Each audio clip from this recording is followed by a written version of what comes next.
It is Wednesday, September 14th, and the Give and Go show is back in your life. We're going to be doing part two of the Eastern Conference regular season. We're going to be talking wins and losses and the predictions for regular season win totals. All of the information that we're going to be talking about today in terms of regular season wins and losses, it's going to be coming from FanDuel. We are not sponsored by them, but I sure would love to be. As always, joined by my two co-hosts, Matt Modi, Matt Ferentinos. Welcome back to the pod, guys. Good to have you here. Second time this week.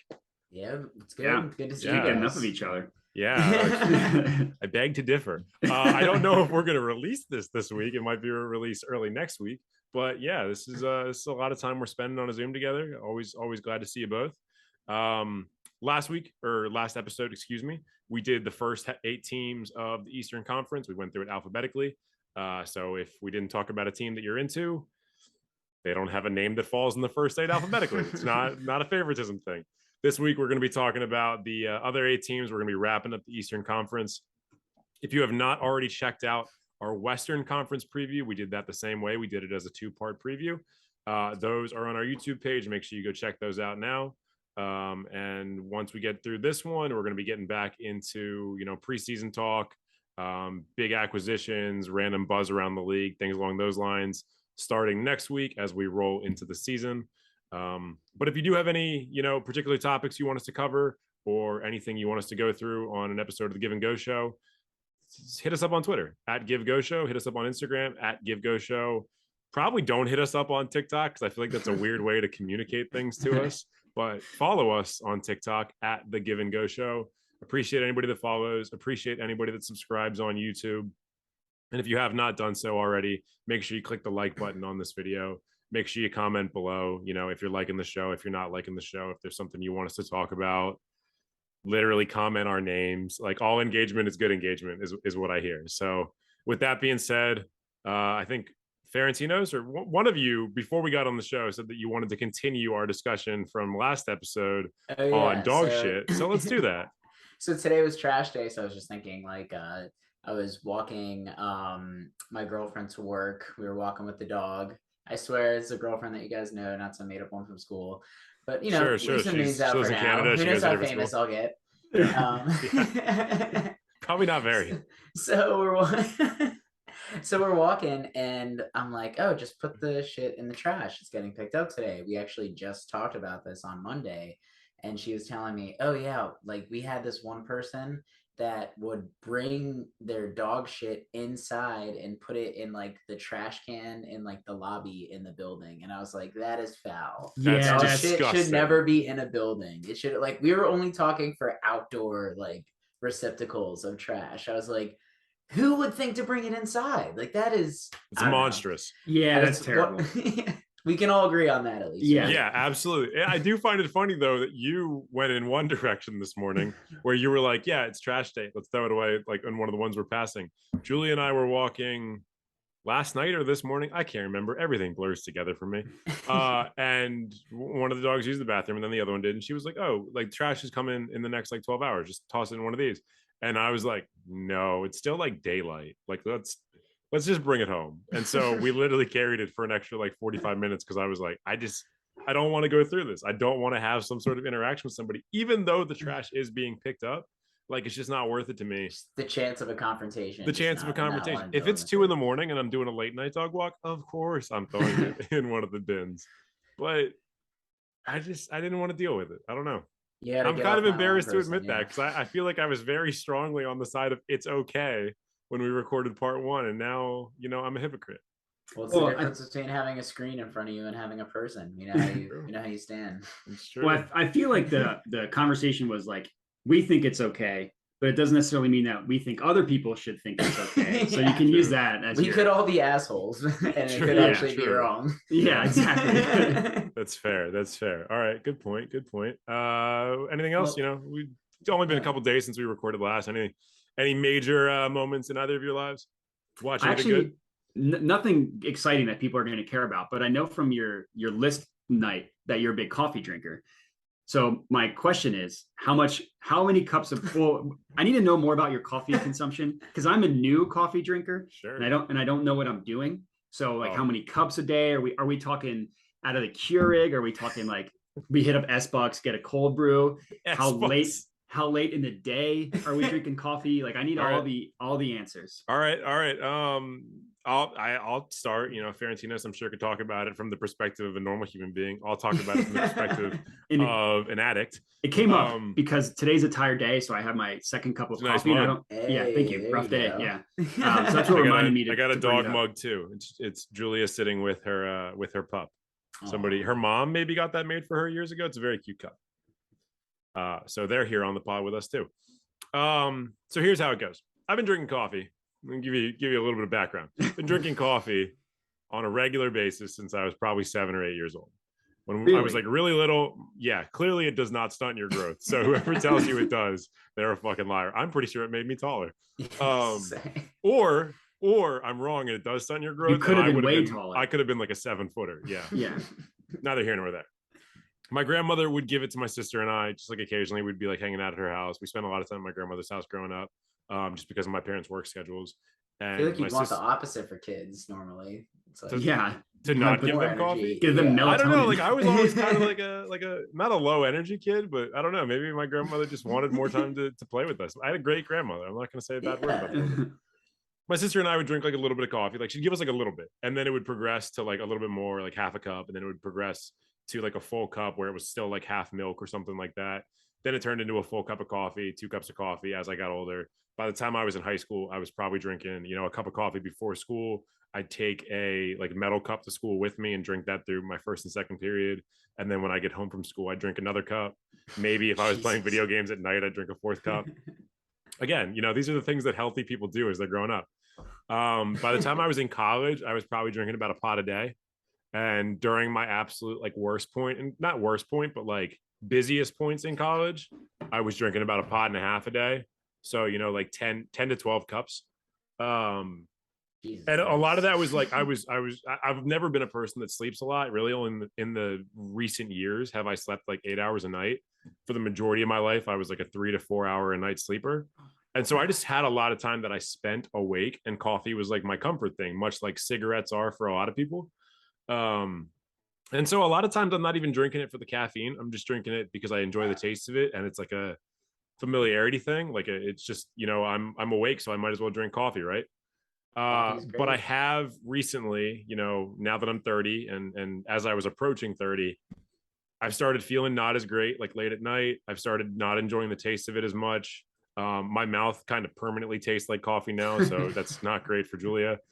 It's better than cigarettes, but still not ideal. Not ideal. Yeah. And I've been getting like heartburn more often and things like that, and coffee consumption is a big part of that. So I've kind of knocked back my usage a lot. I'm probably on days where we don't record, I probably drink between 2 to maybe 3 cups.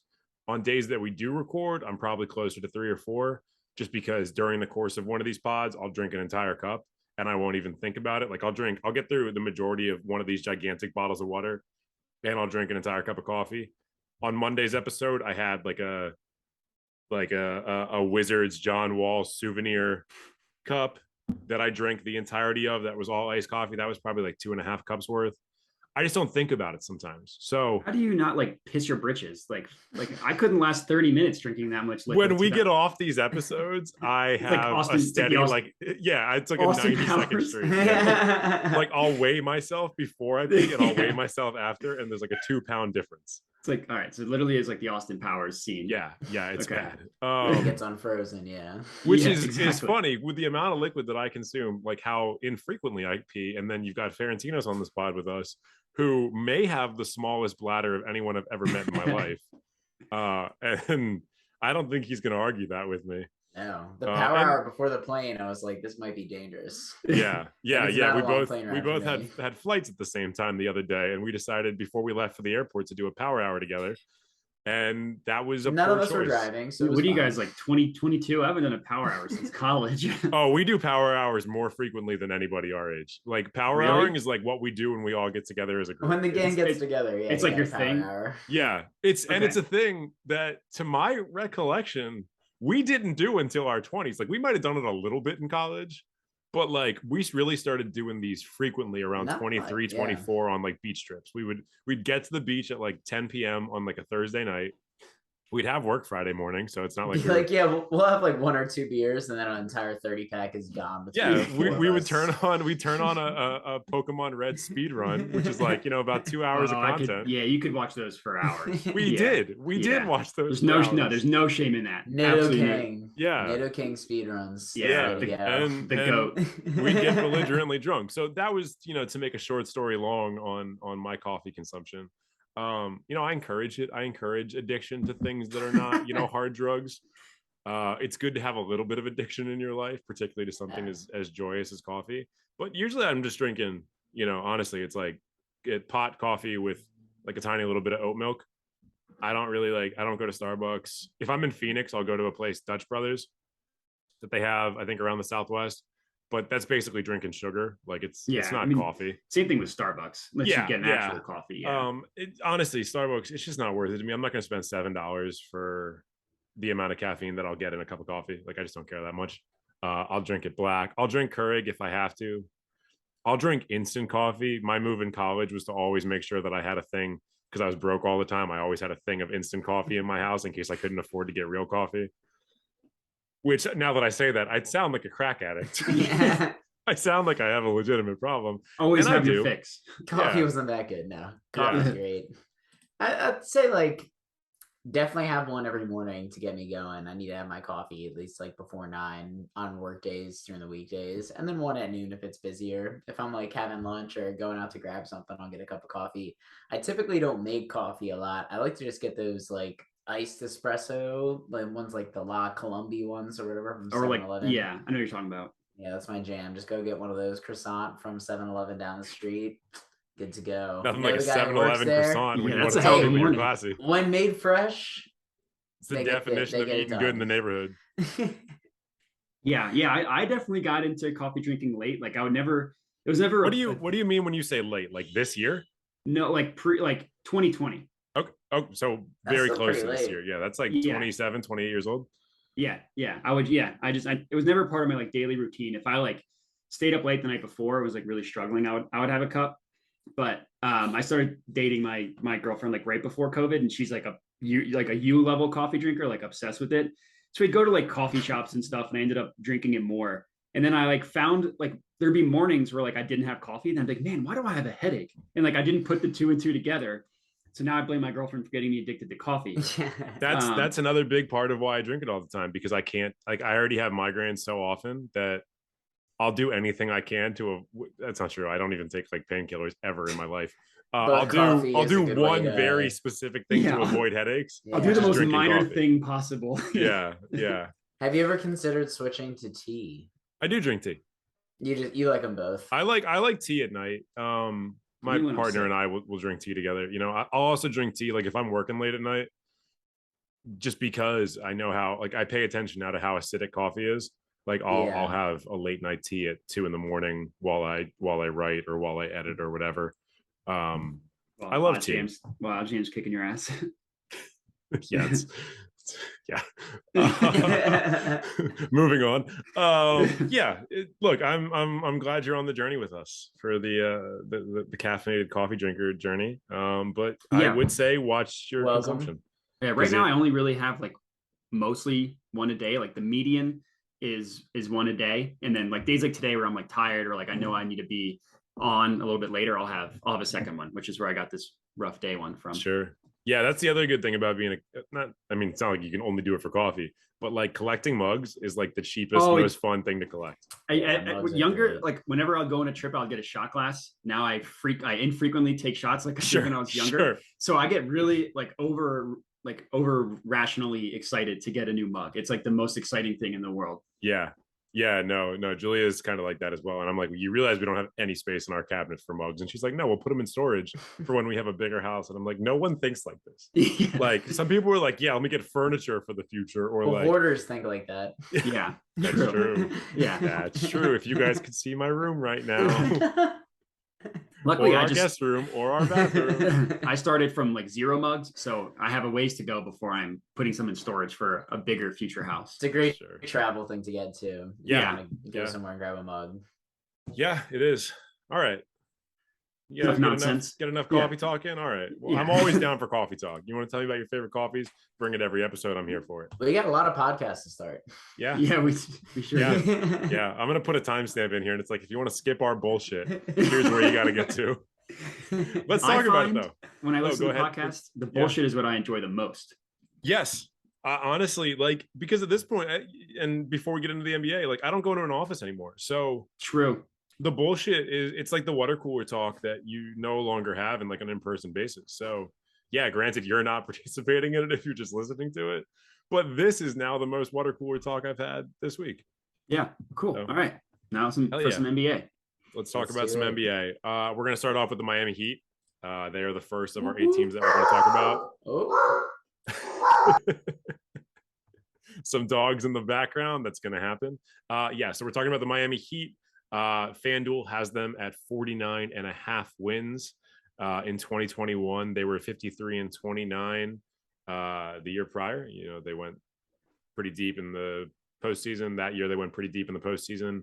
A couple notable additions. They not an addition, but they re-signed Victor Oladipo for, in my opinion, a fairly reasonable deal.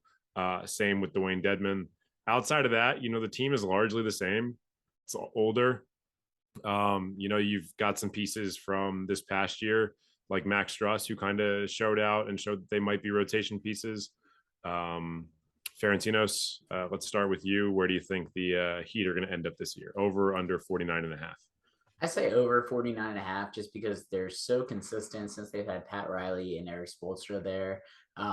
They lost PJ Tucker 2 years ago, but have been able to make up for it. I mean, they also have an interesting situation with Tyler Hero and the assets that they have. I know that they were one of the teams that were in the talks to trade for a superstar, like, as we like to talk about him, Kevin Durant.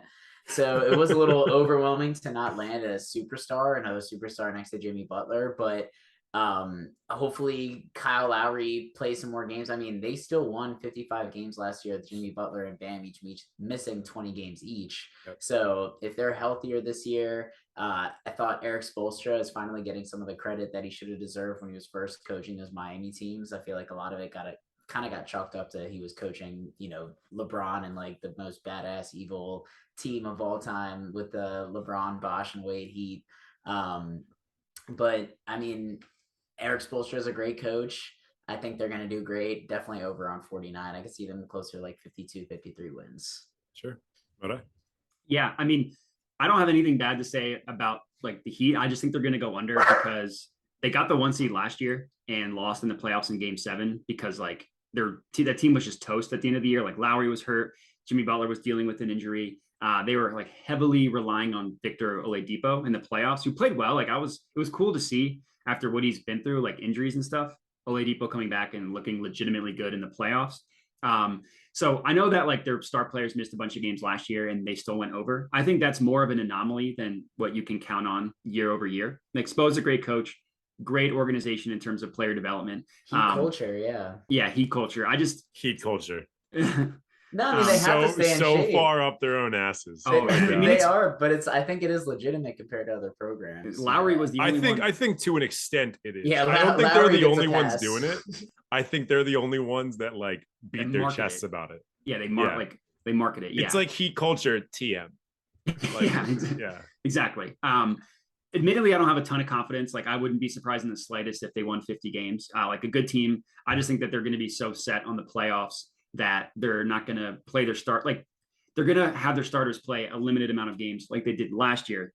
I just don't think they'll have as much success doing that. So, I mean, they're still going to be a force in the playoffs. Like losing PJ Tucker is going to hurt more in the playoffs than it will in the regular season. But like Jimmy's going to miss a ton of games. Lowry's going to miss a ton of games. Bam will probably miss not a ton, but we'll miss, I don't know, 10. And like in a better East, like we kind of argued before we started recording, I think the East is pretty decently, significantly better. So I'll take the under, but again, like this isn't a smash play by any means. This is an unconfident under.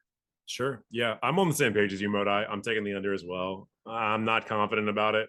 I very easily see them being in the same position that Ferentino sees them in, where maybe they're getting 52, 53, 54 wins. 49 and a half doesn't seem like an indictment on the Heat in terms of their talent or, the kind of playoff team or something. Like, it's just an acknowledgement that they've got some older players like Kyle Lowry, like Jimmy Butler, that they're probably going to want to rest throughout the season. They're also likely going to experience injuries to some of these guys. Pat Riley gets it done. Pat Riley, I trust. Sure. Look, I mean, in the playoffs, I think in the playoffs, what Pat and Spo build and what they're like looking for in team leaders is better than the vast majority of teams. I just don't necessarily know if they care about the regular season. Like, I think they're kind of in the same boat that those prime LeBron teams were in, that the Warriors got to after a fact, that some of the Spurs teams were at, where they were like, yeah, we'll shoot for 50 wins. Like, yeah, we're going to be consistently excellent, but we're also going to rest guys. So like the difference between 50 wins and 55 wins for them is kind of negligible. Like, it's not that big of a deal. Mm-hmm. I could very easily see that being, 47 wins and a 5 seed and being better than whoever the 2 or 3 seeds are, or something along those lines. Yeah, when they went better to the playoff matchup. Yeah, when they went to the finals, I think they were the 4 seed, if I remember correctly, like in the bubble year. I think that's true. And obviously you got to think about the bubble a little bit. But yeah, it's they're not. They don't need high seeding to go deep in the playoffs. And I don't really think the issues that they've encountered thus far in the playoffs have been ones of seeding. Them and the Celtics this past year, like they won games in Boston. They lost Game 7 at home. It's that Jimmy Butler ran out of gas, and the rest of that team wasn't able to hit a shot. But the issue wasn't a home court advantage issue. Yeah, I agree with you. All right, excellent. So we're taking 2 for the under and 1 for the over. Maybe we'll get some side bets going on some of these when we get through this. See who gets. I'd throw money on the Heat going over. I don't know if we necessarily need a side bet on like every single one of these, but maybe we tally up our predictions and see who has the best winning record at the end of the season. I was thinking what could be fun.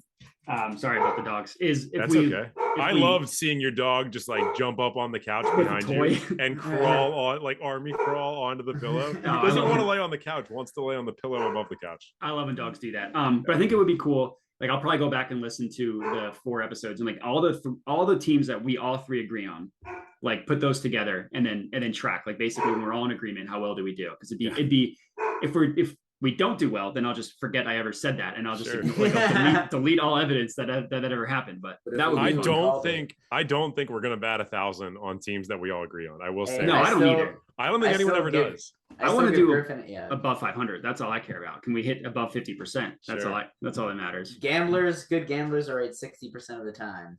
So 60% is what we. Is it even that much? It's like 55. 55 or something. Yeah, 60% would be a phenomenal gambling. The legendary ones. Yeah, the guys that are not selling their picks because they've already retired to an island somewhere. Well, I was gonna say, Griffin. I mean, I think we should pull it up. I still brag about our Ja Morant take. I feel like we called that before the season, and then all of a sudden it was like Ja for MVP left and right. He wasn't even in the discussion going into that season. Yeah. And there was a period there where I think he was like top 3 in voting. I think he finished maybe 5 or 6 around wherever Jason Tatum finished. He got a lot of buzz. He got a lot of buzz. And we were on that take like July of this before the season, so I felt pretty good about it. Granted, now which ones were you wrong about? Let's talk about we didn't have enough takes. That's the thing is we only did like, what did we do, like 3 or 4 I think episodes? We still thought the Nets and Lakers were probably going to the finals that is one of them. I was like, lock the Lakers in for 50 wins. Regular season I was on board. I was like, I thought Russ would be bad. I said this team is going to flame out in the playoffs, but they're going to crush the regular season. And technically, I mean, I guess I was right about the playoffs. Flamed out. But my timing was off. That was my problem. My timing was off. Yeah. Put Russ back on the Wizards. He was better there. That's objectively true. Let's move on to the Bucks. FanDuel has them at 53.5 wins. Last year, they were 51-31. Notable addition to Joe Ingles. Jingles. I wasn't mean, hurt yet, right? arguably a notable addition based on his age and his defensive issues. But a team that consistently looks for additional sharpshooters, I think he is a good add to that team. Modi, we're going to start with you. Where do you see this Bucks team ending up? Yeah, I'm taking the over, even if Joe Ingles doesn't play, because I know he's still recovering from the ACL. I think they're going over. I think, last year they won 51 games, but if you remember, Drew Holiday and Chris Middleton, like mere days after the finals, went to play like in the Olympics. So like just no rest at all. Yep. Unsurprisingly, Chris Middleton got hurt in the playoffs. And I mean, I think they win that series against the Celtics if he's healthy. Like their second best scorer, their best like pick and roll ball handler, not playing against the Celtics and taking them to 7. It's like incredibly impressive. So I'm going over. Like I think this season has Giannis revenge tour all over, is what I feel. Like they're probably going to be my pick to go to the finals. I just think this team's incredible, and even though they didn't do anything aside from Joe Ingles, like they didn't need to. The team was amazing. Yeah. So while we're talking about bad takes, I will admit, prior to them winning the title, I was so anti Giannis winning in the playoffs. I thought he was Russell Westbrook 2.0. Sure. I called him the Greek fraud. So to get ahead of a bad take, that was one I had. I will admit, I never thought he could win in the playoffs. Before we jump over to Ferentinos, we were talking about this a little bit on Twitter yesterday, and I think Ferentinos might have been on the same page as me on this take. We were talking with our buddy Elliot. I'm very confident. Like I would put my name on it, and there's no way to find out, but I would stake my name on it that if Chris Middleton does not get hurt in the playoffs, that Bucks team wins the finals. I agree. Yeah, I agree. I don't even really think it's in question. Because Middleton, he makes clutch shots in the fourth quarter. He was so good. He's so good at making those it's those transition pull up threes, those little points where it's like the Bucks were already doing well, and then he just piles it on. And then, it's you have Giannis playing defense and his consistent ability to get to the bucket and get to the line, which he's great at shooting now at the line. Like it's just the Bucks are so good, and it adds up to just easy regular season success when you have a superstar like that can distribute. That can defend and then also just get to the bucket like he can. I do think he plays a little unhinged at times, as we saw in the recent tournament. But hey, do you think he should have gotten? You think he should have gotten kicked out of the game for that? No, they're or you mean today's? The quarterfinals where he got kicked out. He forearm shivered him in the face. I mean, he definitely was doing a hard swipe at the ball, and you could see his immediate reaction is just oh fuck. He definitely didn't try. I didn't think it was egregious. I didn't think intent was there, but I do understand kicking him out to prevent things from getting out of hand. Escalating. Because there's that thing in basketball. I mean, you play, there's one guy who escalates it, you want to get a little more, and I feel not to say, I mean, the Nets did play soft at times, but it's who does the best on KD? The one who fouls him the most and gets away with it, PJ Tucker. As long as it's they'll just draw the line to playoff basketball, but it's basically just fouling him on every jump shot. You don't want guys getting undercut underneath the basket or something like that because of retaliatory play. I get ejecting him, but it is kind of a bummer to see an MVP talent get ejected. His heart's in the right place. I don't think he ever intentionally tries to hurt anybody. He's not dirty. No. Yeah. No. He's not he's superhuman, and he is objectively a little bit reckless. He's not like Duke superstar. What's his face? Grayson Allen. Just Christian. You could have said Christian Laettner. You could have said a number of guys. So I want Duke superstar to buy me time to remember. Not, Duke superstar. We talk about it, and part of the reason why I don't really care about Duke anymore is Zion Williamson, not that kind of superstar at all. The biggest superstar maybe they've ever had. Yeah. Not at all that kind of player. I was God, I wish he'd gone to a different team. JJ Redick. Yeah, JJ Redick, who I grew to love in the NBA. NBA. But he was very hateable too. Dude, hated him when he was playing college ball. He played into that villain so much. It seemed like not even in what his personality is. That's just kind of what he thought he had to do being a Duke. You kind of learned after the fact. Based on some of his statements, I think JJ Redick is a little bit of a prick, but he's a prick because he's I'm better than you, and I made a lot of money, and I'm smart, and I'm handsome, and I'm good at basketball. It's exactly. He's not a prick because he's not fucking Grayson Allen, who's I want to hurt you and ruin your career kind of prick. Agreed. Yeah, it was fun to watch a guy in college pull up from NBA 3 and be noticeably behind the 3-point line and just stroke it. That's got to take your heart out. Yeah. But yeah, Alright. no surprise that we're all. I think high we're all on board Bucks. over the Yeah, I don't Bucks. think Yeah. I think yeah. only Modi maybe said what he was taking, but I think we're all on board on the Bucks. I'm taking the over as well. Ferentinos, I assume you're also taking the Yep, over. over. All right, yeah. This might be one I might smash this one. It's a Smash it. I It's a think I would I say think this is a they're smash play. they're like a 55 plus win team. 56, 57. I mean, if they're healthy and they're specifically not resting guys, maybe they'll actually play Giannis more than 30 minutes a game this year. Like that'd be Well, crazy. I mean, probably not. Probably not. But But if they they just, do, they're winning yeah. 70 games. yeah, they just have such a replicatable regular season formula that now also works in the playoffs. Is really what it comes down to. Yeah. All right, excellent. Let's move on to the New York Knicks. God, Saddest whoever franchise. wants to talk about the New York Knicks. FanDuel has them at 38.5. Last year they were 37 and 45, a down season when a lot of people were expecting them to be a playoff team. For notable additions, I put not Donovan Mitchell, and then I put Jalen Brunson because he is a notable addition. Ferentinos, will have you start this one. Where do you see the Knicks ending up this year? I see the Knicks ought to start by saying under. I just have no belief in the team. And clearly, like, I think it's one of those things where if the players buy in and start winning some games, that's one thing. But I just don't, I feel like the air is out on this team before the season even starts. And that's got to affect you mentally. Donovan Mitchell, I kind of had a feeling I was going to get moved. I thought it was New York. I'm not going to lie to y'all. Who doesn't want to be home? It would have been nice. Like, he's pissed he didn't go. I to the saw Knicks. that. I did see Everyone that. is just like, in New York has got to be upset. And I think that there is something to just that. And it's like Jalen Brunson, like he was who I thought kind of like a sixth man on the Mavs. Like he's good, but he's no one's like the best shooting guard on a winning team good. And unfortunately, he was a great compliment to Luka because he could score inside. He could get them a bucket when everything wasn't completely focused on him. But I just don't see him leading a successful, good team in a even more stacked East like we were talking about. So I just see the Knicks going under. I gotta say, like, I understand why LeBron wanted to go back to Cleveland. Oh, I guess I'm getting a FaceTime. That's annoying. Well, because even just like RJ Barrett hasn't made that leap, Julius Randle did and then regressed. Obi Toppin has been like kind of the same player. He makes like flashy dunks every now and then, but what do you really do with him? Like there's just a lot of questions on this team too. And guys that we're waiting for that step. Is it going to be the 5th year step that they're going to take? Like it's just, at a point you got to make a change. To your point about Donovan Mitchell, what I was going to say is outside of like a LeBron James or someone like that who specifically wanted to go home, but also noting the number of assets the Cavaliers had, I would fully understand why Kevin Durant did not want to come to the Wizards, why a Donovan Mitchell wouldn't want to go to the Knicks. I mean, granted, different sport, but look at what just happened to Joey Gallo in New York with the Yankees. Like he had a terribly unproductive time with them.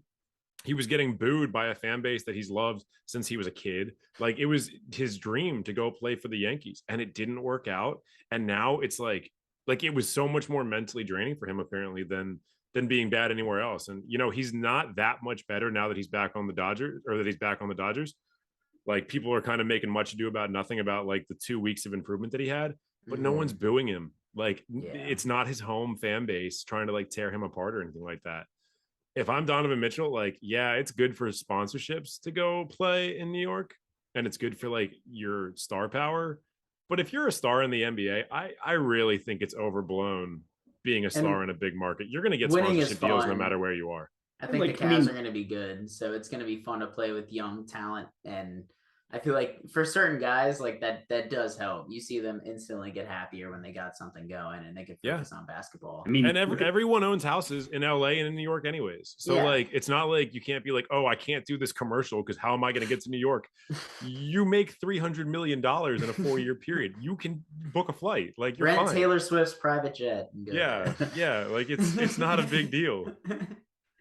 Yeah, I mean, look at Giannis, like the best player in the NBA playing in freaking Milwaukee. Like if he can do it in Milwaukee, you can do it anywhere. and happy to be doing it. And I think there's something to be said. Obviously Dallas is kind of like a mid to major market, although not so much for the NBA like it is for football. But I don't think Luka has any issues being there. Like I don't think it's a major factor for a lot of these guys. They just want to win. Yeah, there are certain players that just like all they care about is going like the Coastals, but nowadays, like you said, people have houses in all those places anyway. So like just play for the winner. Yeah.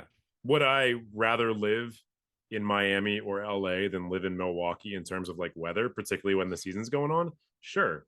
But maybe the people. if I'm going to retire from my career in my mid 30s and I'm going to have $1 billion in my bank account when I do it, I'll accept Milwaukee cold for 10 to 15 years. Like that's okay. And also like during the regular season, it's such a grind. They're like not home for more than a week at a time. Yeah. Unless they have like a long homestand. Yeah. And even a long homestand is what at the longest, like 12 days. Like exactly. You're not there for a significant period. Yeah. Anyways, okay. The Knicks suck. I'm taking the under. I'm taking the under. I feel like we haven't talked about Tibbs, who's terrible. He makes bad. He's really bad. Just like an old curmudgeon head coach that refuses to do anything different, refuses to play the young guys. He's like Doc Rivers on steroids. Like he's like the final boss of a Doc Rivers old curmudgeon head coach. Wasn't he the defensive coordinator for the Celtics team that won? Yeah. Yeah. I think that's always kind of been the story is that I think Doc got a little bit of credit because of Tibbs. I mean, he can coach a defense. He can coach a defense. He can't coach an offense. He doesn't really understand the modern game as much. And he constantly tries to get the same players back together. And it's like, dude, these guys are 47. Like they've been retired for 8 years. And he like, and the fact that he won't play the young guys, like he won't start quickly. He won't start Grimes. He's just like, I'm going to start like Alec Burks and I'm going to start Derrick Rose and all these old players who have limited upside.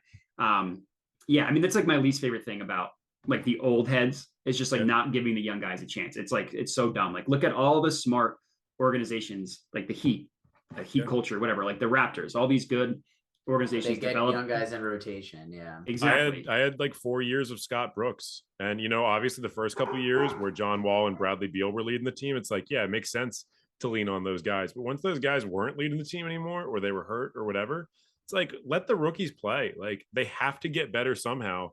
Even if you do not want them on your team, like you need to demonstrate their value so that you can get other assets back. You can't just run with this 7-player lineup of guys that are past 30 forever. Like it just doesn't work. You got a dentist system. You got to demonstrate your value. Yeah. Separate entirely. Entirely. Yeah. I'm also going to be taking the under on the Knicks. I think they're low 30s. Like I don't think Jalen Brunson. I don't think Jalen Brunson is the addition that Jalen Brunson probably thinks he is, or that the Knicks think that he is. And I mean, maybe it would have been different if they did get Donovan Mitchell, but I'm just not enthused by this team at all. Maybe I'll get proven wrong. I doubt it. Yeah, I'm with you. to me, this is a smash play. I'm with it. All right, excellent. Let's move on to the Orlando Magic, recent recipients of Paolo Banchero. Their FanDuel over under is at 26.5. Last year they were at 22 and 60. Moda, let's have you start again. Where are you at on this one? Yeah, this is the only team that's like low 20 win total that I'm actually taking the over. I feel like the Magic aren't necessarily a team that's like trying to lose. Like they want to be want to be good. They want to be somewhat relevant. Like they're like the Wizards where they're like, we'll take the 8 seed like every year. We don't care. Like we'll take the 8 seed. So I think they're going to try to win. I also think that they have like I like their roster. Like we'll see Banchero, obviously he's a rookie. Like he'll probably get buckets, but he'll struggle on defense. We'll see with Jalen Suggs, who was like legitimately awful last year. But I feel like the hardest position to play as a rookie is a non-scoring point guard. Sure. Like, because it's not he's not a scorer. That's not what he's good at. Yeah. And even the scoring point guards, like a Jalen Green or something like that, like they're going to have a really bad half season to a season. And sure, they might start scoring eventually, but it's inefficient scoring. Like they're not, they takes years for them to get the efficiency down. Yeah. So they're empty stats. Yeah. So I expect him to be maybe better, but we'll see. But like, I love like Franz is a stud. That guy's just talking about someone showing out in Euro Bowl. Yeah, they just beat Greece. I mean, yeah. And like he was feeling good about it. He had some step backs over Giannis. Like I think I saw that. I saw that as well. Yeah. That's a man who's confident. Yeah. Oh yeah. I mean, him and his brother not lacking in confidence. Yeah. But anyways, yeah. I mean, like Wendell Carter's good. We'll see like if they can get anything from Jonathan Isaac and Fultz. I feel like they both just like injuries have just derailed them. Fultz injuries plus forgetting how to shoot derailed them. Jonathan Isaac injuries plus COVID plus his feelings on a lot of things plus his relationship with his teammates. A lot of things have derailed him as well. Yeah, not just injuries, but regardless, I like Orlando, not as like to be a good team, but to be like a fun young team to win over 22.5 or 26.5. Sure. Ferentinos. Yeah, I mean they got Mo Bamba, Bull. They got some great no, but they are Twin Towers We've got a lineup. lot of very tall men who are Yeah. not that great at basketball. Twin Towers, baby. I Yeah. think they would be fun. If Wagner and Bankero comes out and he didn't play, he was one of those players where it's like, load manage, we're not even going to play him. But the one play I saw, he had like a 360 dunk going on a fast break. So if he has that like superstar potential, and the league's kind of fun when Orlando's good. I mean, Aaron Gordon's superstar was when Magic had fun teams. Tracy McGrady, they always have like fun teams. Like you said, 8 seed though is perfect for the Magic. The league So I don't is see the them league being is like- fun when the Magic are good because it means that the Lakers are about Lakers to are get another gonna get superstar. some So the league is really fun for me when they're good because I'm like, oh yeah, Lakers pipeline. It's their Farm system. Farm system. The yeah, farm the system, Magic. yeah. The Lakers don't need a G League team because the Magic exists. They sell Lakers hats at the Magic Stadium. Like what? They honestly should. I think it might have been like a Nats thread or something like this. And it was like talking about like Juan Soto's return once he moved to the Padres. Mhm. And people were like, honestly, like these teams would make way more money if they would also sell visiting memorabilia and visiting jerseys in their stadiums, because it's like you're gonna get the other fans, you're gonna get people that are like switching fan bases, you're gonna get the people that are traveling into town to do this. You make so much more money. Actually, you know what it was? It was for a no-hitter that was pitched against the team it was like pieces of dirt from Oh, their they were stadium. selling the dirt. It was Oh. the Cubs, I think. Was it the Cubs? Yeah, it was either the Yeah. Cubs or the Brewers or something like that. And it was dirt from a game where they got no hit. And everyone was like, that's insane. And people were like, I mean, like, yeah, that's Still capitalism. history. Yeah, Yeah. it's history and it's capitalism. And clearly people will buy it. So do the same thing with opposing teams' jerseys. You're gonna make money.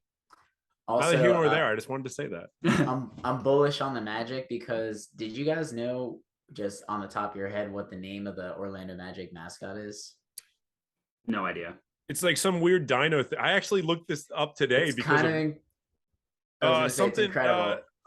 it's like like the Magic Dragon, but it's It's literally Stuff the Magic Dragon. Yes, yes. That's hilarious. that's really weird timing from you, Ferentinos, because I want to tell you guys what the list night episode that I'm recording in about an hour, we're doing sports mascots. Wow. So today I was looking up sports mascots. That is weird. That is interesting.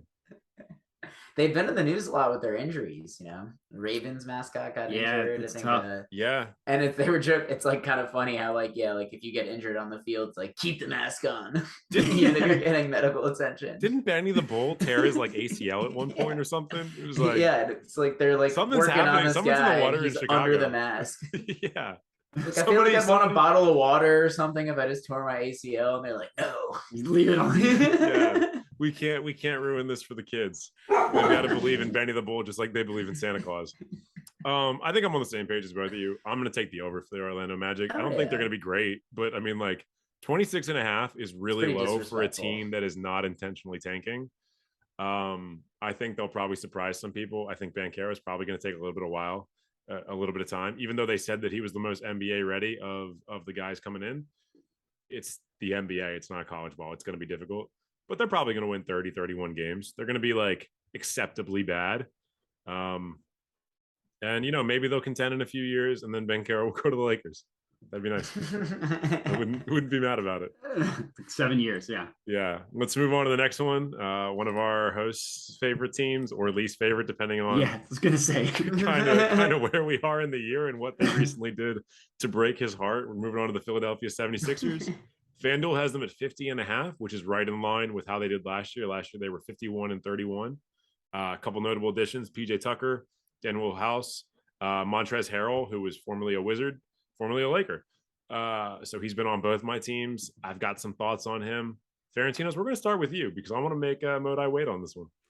Smashing the over. Absolutely Smash smashing it. the over. I think they have All right. potential to win 60 plus.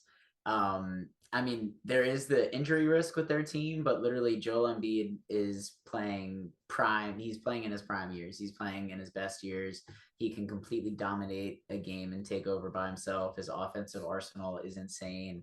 And I do believe that James Harden is not done. I thought that with those Nets injuries, especially like when he first got over to the team, he was dominant and he was the Houston James Harden. Everyone's like, oh, he just got fat and wanted to get traded. But he was still like putting up good stats. And then when he came to the Nets, he was carrying that team. They were 27-7 at one point.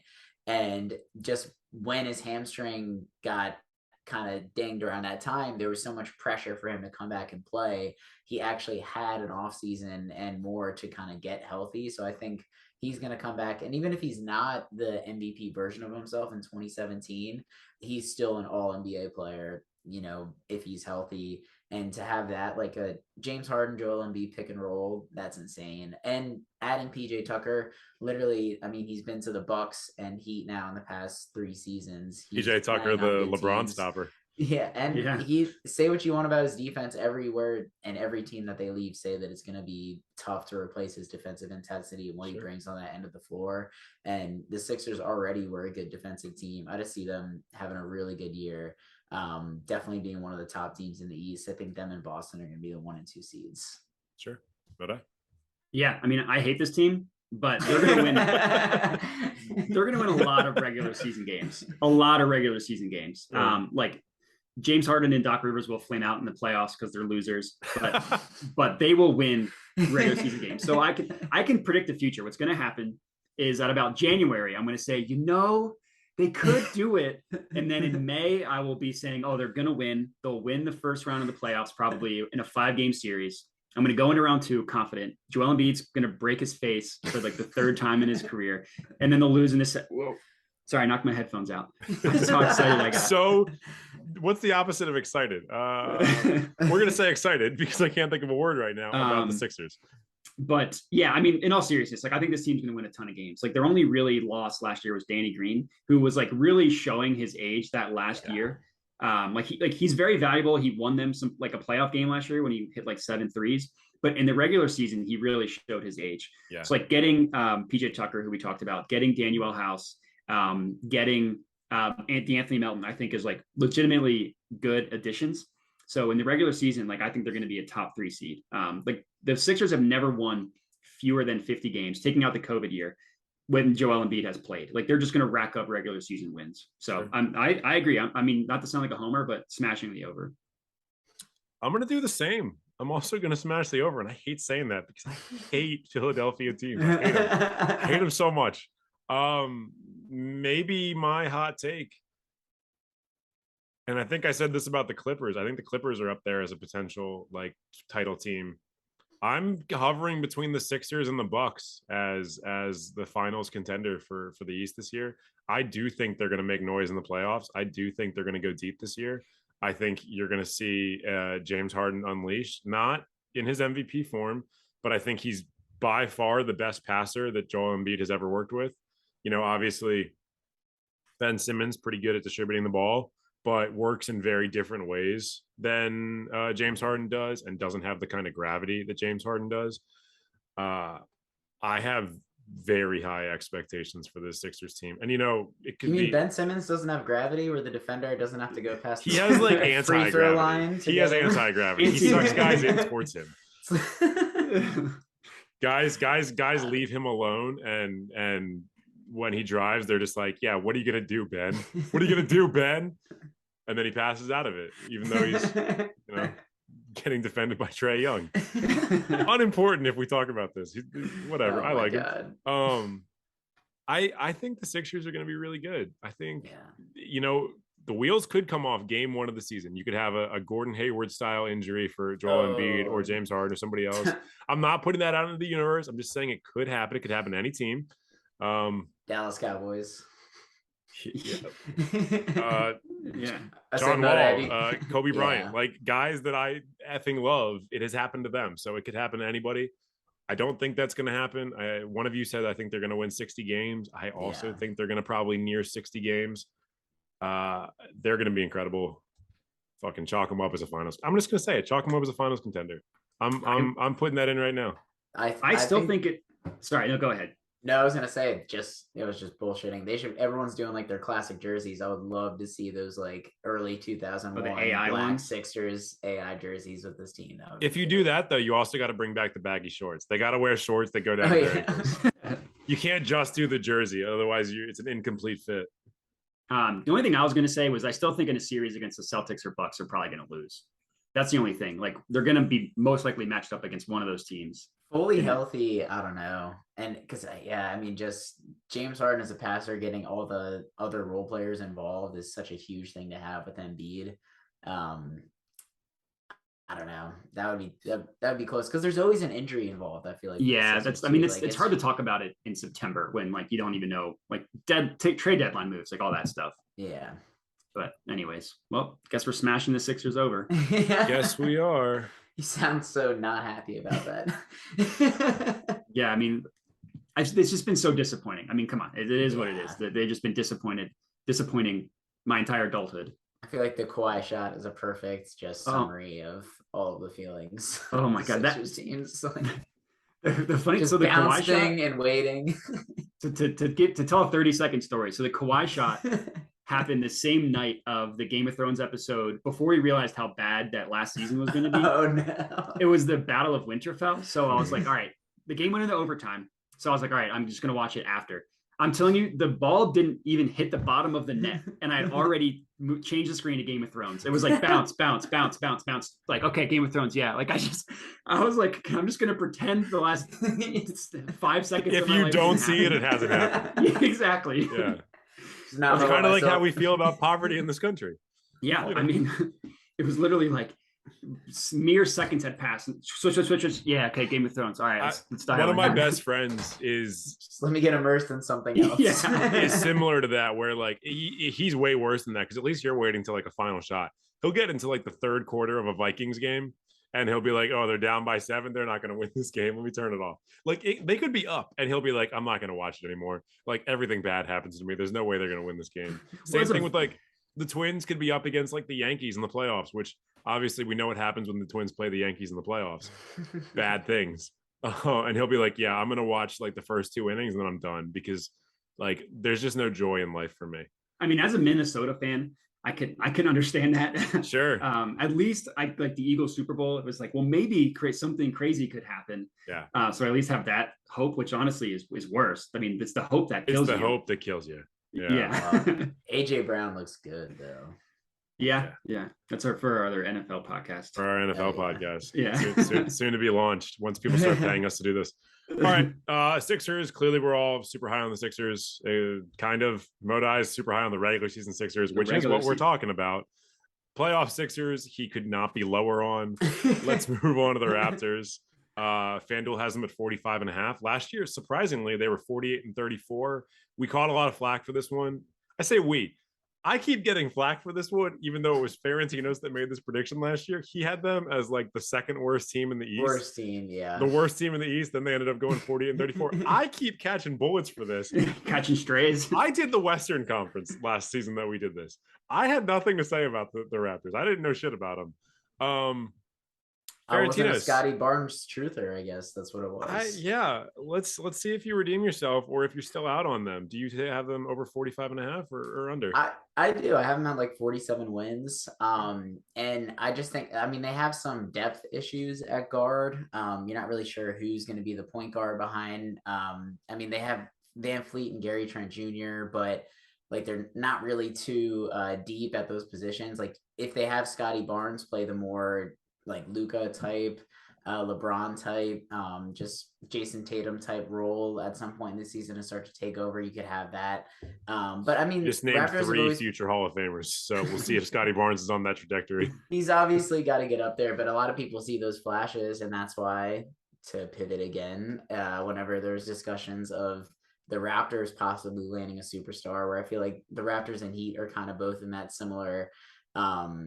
I see them pretty similarly. Like the Raptors are, I guess, the northern version of the Heat, which makes sense geographically, but they're really good, really like they have teams, like they have good players top to bottom. Siakam last year started to take that dip, which is why I wasn't as high on the Raptors. I didn't really think he was going to get back to that ceiling or that player where we thought, oh, Siakam could take a leap and be up there with Giannis. I mean, with some of the plays that he would make and the flashes that he would have. But I mean, he's a superstar on any given night. It's not going to be every night, but he has that potential. Van Fleet is a great player. He's developed his game and been an all-star in his own right.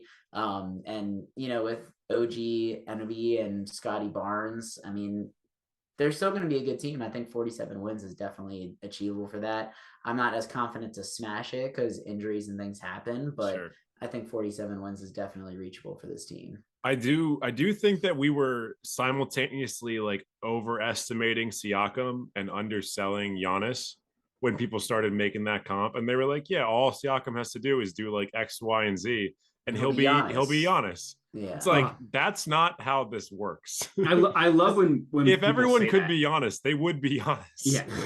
all really Ben Simmons needs to do is shoot like Steph Curry, and he's like one of the best players of all time. Like I love when people just like diminish these like incredibly difficult feats by just saying, well, only if they do this like incredibly unachievable thing. You know who catches a lot of flack for that because they do it frequently? Kevin O'Connor from The Ringer. He's constantly like, Russell Westbrook just needs to learn to play off ball. And it's like, well, he's been a ball dominant point guard for 13 years at this point. And he's in his mid 30s and his athleticism is fading. So like, I don't think he's going to learn to play off ball. Yeah. Because he's literally never done it. He said the same thing about Carmelo Anthony. Like if he just learns to do this, which actually, in Melo's credit, eventually did like years and years later. And it took him years and being out of the league. And also like to an extent, he just kind of condensed his game. What Melo needed to learn more than anything else was to like drop the ego and accept being a spot up shooter and rebounder. Like, it wasn't like he had a new skill he had to learn. He didn't have to get better at ball handling. He didn't have to improve his passing abilities. He didn't have to necessarily like learn to do anything different defensively. It was just like, you're not a 38-minute a game guy anymore. Act accordingly. Yeah. It's one of those things where like, one of my favorite things that people do is when they're trying to hype up a team, they'll just name the players. Like, even if they're not good, they'll just like, oh, this like team's going to be so good. Like naming all their players. Like, well, just because you named them, it doesn't make them good. Right. Yeah. And it's particularly easy with the NBA when like there's 450 guys, you're going to know probably, particularly on your own team, but also a lot of teams around the league, you're going to know 10 to 12 guys. Yeah. Except for like the two-way guys and maybe a couple like second round pick rookies or something like that. It's very easy to know everybody in the NBA. Like that's not a crazy ask. Yeah, just like naming. They all have Wikipedia pages. That doesn't mean that they're all, starter level players. Yeah. Anyways, I'm with Ferentinos on this one. I have the over. Like the only time the Raptors have the Raptors. The Rappers. That's right, Toronto. That's what you would wish that they were called. Yeah. Went under this number was like the COVID year when they played in Tampa Bay. Like I think you can throw that year in the toilet. Like they literally didn't play at home. They played in Tampa Bay. Just an incredibly unfair year to that team for so many reasons. Exactly. And they got Scotty Barnes out of it. So they'll probably take that at any time. But like Nick Nurse, top 3, I don't know, head coach. Like I think he's an incredible head coach. And they're like the Heat. They just do everything right. They develop their players right. They make the good decisions in the draft, even in like the teens or the 20s or the 30s. Like they just find contributors. Like this year, backup point guard is Malachi Flynn, like rookie last year, probably will take a leap and will be good. People will be surprised at how good he is. Like that's just what the Raptors do. And like I think their ceiling is still limited because unless Scotty Barnes takes like a capital L leap, which I don't necessarily think he's going to do in his second year. Usually you see a guy regress a little bit in their second year. Exactly. Yeah. Because now there's tape on him. Yeah, exactly. But like they're going to win games. Like I have them over 45.5. I think the Toronto Raptors, like until they prove me wrong, and until they don't play in Tampa Bay, I'm going to continue to take them to go over their win total. Sure. Yeah, I'm kind of on the same page as you. I'm taking the over. I'm not taking the over by a lot. I think Nick Nurse is kind of the X factor there. Obviously I did take the under for the Heat just because I think they're not going to care as much about the regular season. I think a team with a really good coach like a Spo or a Nurse or a Kerr, like you can count on them getting probably 5 to 10 more wins than maybe their talent may indicate.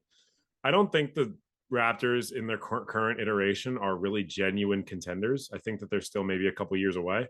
Particularly they've got a lot of young guys or guys in their mid 20s who are still developing their game. A lot of guys who are not necessarily in their athletic primes yet.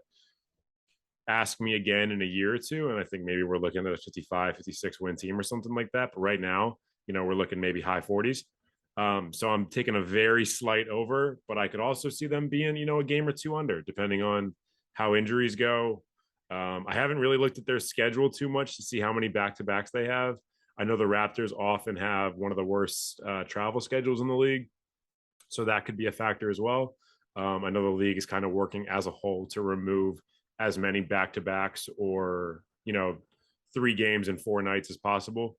So that's ideally less of a factor for every team going forward.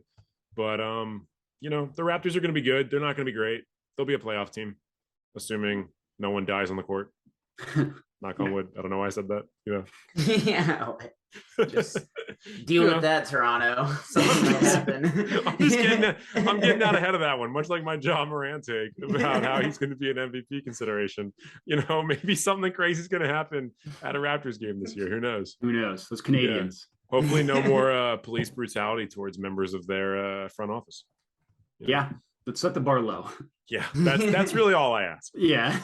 All right, let's move on to the last team of the Eastern Conference. I thought you said last place team. I didn't know you said last. I don't think they're the last place team. They could be. I never want to rule them out of being the last place team. We're talking about the Washington Wizards. FanDuel has them at 35.5 wins. Last year, they were 35-47. Last year, I actually bet the over for this team. I think FanDuel last year had them at maybe 33.5, or actually, FanDuel might have actually had them a little lower than that. Whatever DC, I don't remember the name of their sports book is. That's who we bet with. I bet with them. I did hit that bet. That was nice. I'm betting the over again this year. I'll talk about it a little bit later, but I'm putting a couple $100 on this one because I'm just confident on them barely scraping by on the over. Modi, let's have you go first. How do you see this Wizards team doing? Yeah, I have them going under. I'm sorry. I just don't think this team is that good. Don't apologize to me, man. I'm used to it. And this was pre-show, but are they that much better than last year? They're defensively, they're going to be horrible. They lost legitimately good. I mean, Caldwell Pope is a good defender. Thomas Bryant, not so much. I mean, you would know better than me. Raul Neto, no. But Will Barton is old, can't really play defense anymore. Monte Morris. Thomas Bryant's back on the Lakers. Yeah, that's what I meant. He's not there. He's an awful defender, and he didn't play last year for the most part because he was recovering from that ACL. It's not a loss to not have him anymore defensively. He's the definition of an undersized 5 who's also not able to match up with 4s because he's just not. He's not that type of player. Yeah, Monte Morris, negative defender. Delon Wright, negative defender. Hachimura is a good defender, but he really hasn't taken the offensive step that you would have hoped. We'll see what happens with Beal. He was terrible last year, but that wrist injury, obviously he got surgery, so it's probably affecting him. And there was weird COVID stuff with him. It just seemed like there was some weird stuff going on. So maybe he'll be better and score 30 points a game again. But I just don't think I think this is them and the Hornets, the most boring, nobody cares franchise. No offense. And not even Wizards fans care about the Wizards. I fully agree with you. I fully agree with you that nobody cares. And you're right. 35 is not a lot. If they win 36 games, it's not a good season, but they hit their over. Yeah. As my dog comes in. But I have them going under. I just don't think they have really much to hang their hats on, unless Bradley Beal is again one of the best scorers in the NBA, which is possible. I'm not ruling that out. It's not a smash under for sure, but I will take the under. Ferentinos? Yeah, I have them at 33 games, but I think they're going to be fun offensively. Bradley Beal and Kristaps Porzingis, they theoretically could stretch the floor, open up a lot of things for maybe Kyle Kuzma to have some big games. But also just there's plenty of games where Kristaps goes cold, jacks it up, messes with the offensive flow. Bradley Beal got paid. How much is he actually going to try to win when he's just kind of sitting comfortably and can just rack up points? And I feel like Beal is definitely a guy, but I feel the first 3 quarters is when he puts up 53. Fourth quarter, he's so gassed, he'll end the game with 56 points and the Wizards will lose. But yeah, I don't know. I just don't really see this team taking a big step in anything that it make too many huge changes in the roster. Griffin, how do you think the guy from Israel who they got is going to develop in the second year? Did he Avdija this year? Yeah. Danny's a really interesting thing. So in Eurobasket, and he didn't make it out of the first round, but I think that's largely due to the level of quality on his team. He actually played really well. He had some beautiful passes. He was bringing the ball well. He was making good offensive choices. He rebounds well. He's really a really good size for the positions he plays. Can't really shoot. can't finish inside that well. He doesn't have a handle at an NBA level to be a primary ball handler, which is what a lot of Israelis want him to be. And it's why I hate getting into Reddit discussions with Israeli NBA fans because they're all like, yeah, Denny was MVP of the Israeli league when he was like 18. And it's like, okay, well, there's not that many NBA players in the Israeli league, guys. Like, I don't know what to tell you. Like, he is incredible for that league.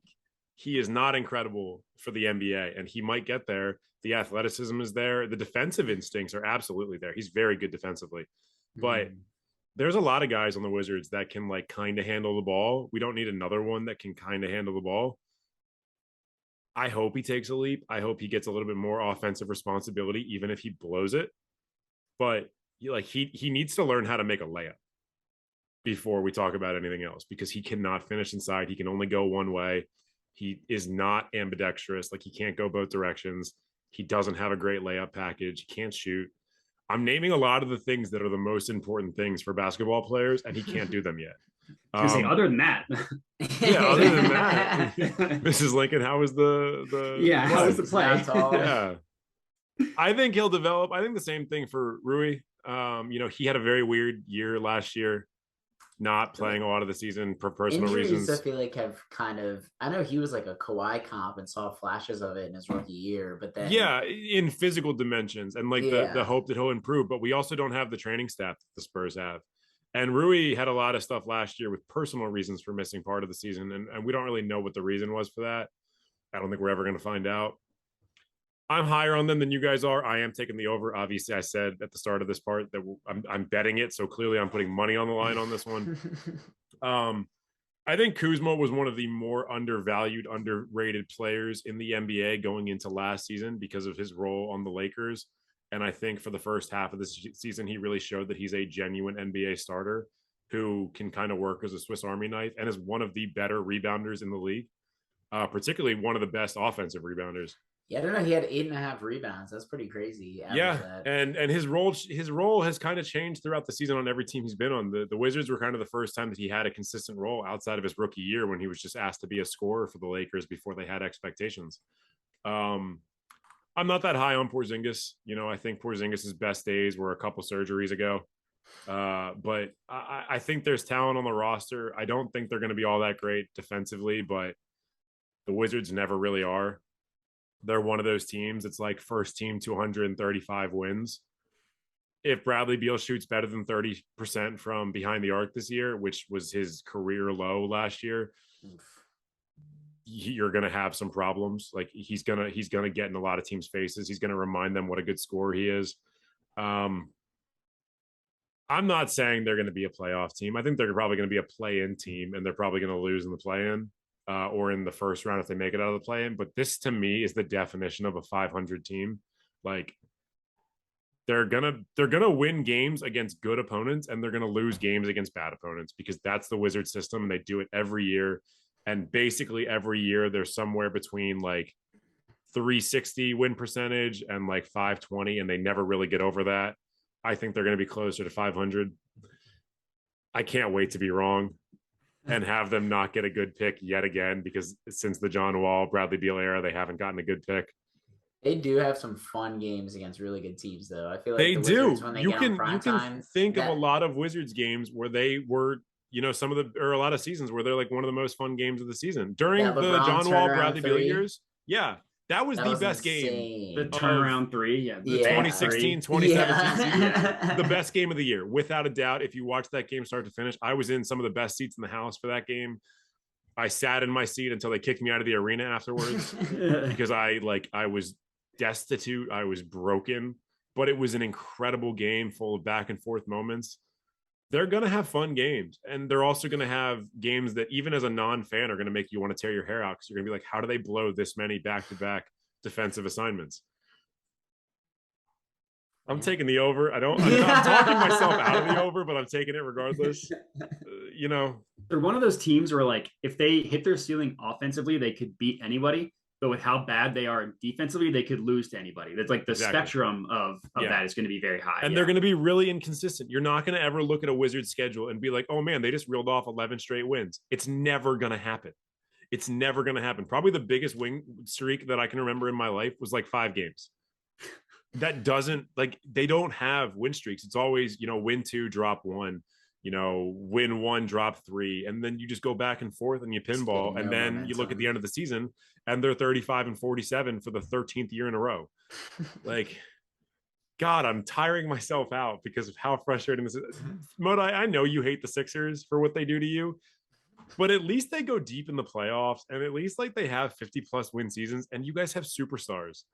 The Wizards, there is a process of some sort as well. They say there is a process. I will admit the Wizards, and again, I'm not trying to be mean, are like the worst team to root for because they'll never be bad enough to get a superstar to then be good, and they'll also never be good enough to really do anything. And that's like the one time they were the owner. The one time they were bad enough, they got John Wall and they got Bradley Beal and they got, however you feel about him, Otto Porter was a really good fit next to John Wall and Bradley Beal. And then they put garbage around them. They put Jan Mahimi as their ideal starting center. And then not only was he a backup center, but he didn't play half the time. And he got so much money. Yeah, he got so much money. You had Andrew Nicholson, who we gave a ton of money to, and he went to a team and got waived, and then he was out of basketball. Like, these are decisions that the Wizards front office makes, and it crushes me inside. It's because, like, and one of my friends is a big Wizards fan. He said that, like, basically the owner, he just wants to make money. He doesn't care. Like, if they get the 8 seed and lose, he doesn't care because he just got 2 home playoff games. Like, that's all he cares about. So the Wizards are for him a way to help fund the caps and fund the esports teams that he buys and fund the arena that he owns and fund the gambling that he's like really behind. Yeah, like, that's like it's all just business ventures for him.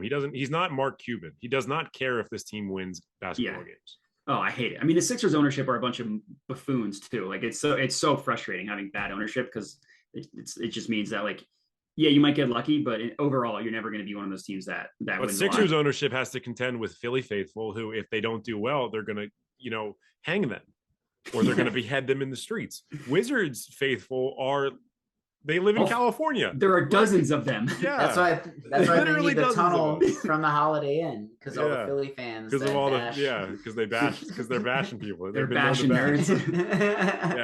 Yeah. All right. I hate that we ended on the Wizards. I hate that we did this alphabetically. I didn't think about it when we decided to do this alphabetically. But that's our Eastern Conference preview. And like I mentioned at the top of the show, we've already done our Western Conference preview. So after this week, we're going to get back to just talking about, preseason hopes for different teams, different transactions, things going around the league, drama. There's always drama in the NBA. It is a 365-day sport. Shout out to Phoenix for drama. Yeah, maybe we'll talk about Robert Sarver a little bit next week. I don't really want to because I mean, I got suspended a year. He learned his lesson. Yeah, I'm sure. Yeah. I'm sure he did. Yeah. Oh, okay. Yeah. Well, if you're watching still and you didn't, come off the episode because of my rant, like, comment, subscribe. Moda, you were going to say something before. Well, no, I was going to say I'll put the assignment on myself to go through and find out what teams we all 3 chose the same one, either over or under. See how we do. Okay. See how, so we can track that moving forward. Sure. Yeah, I'm interested to see how we go on this one. I think for the Wizards, you guys both took the under, correct? Mm-hmm. Cool. Excellent. Fantastic. And I took the over because I hate myself. That's it. Give and Go Show signing off. See you guys next time. Can't wait for the next episode. Make sure you subscribe on YouTube. Make sure you follow us on Twitter, Instagram, TikTok, OnlyFans, Venmo, Zelle, wherever you can follow us. Make sure you follow us. Cash App, PayPal. I've got a Facebook. You could friend me. There's options. See you guys next time. Peace.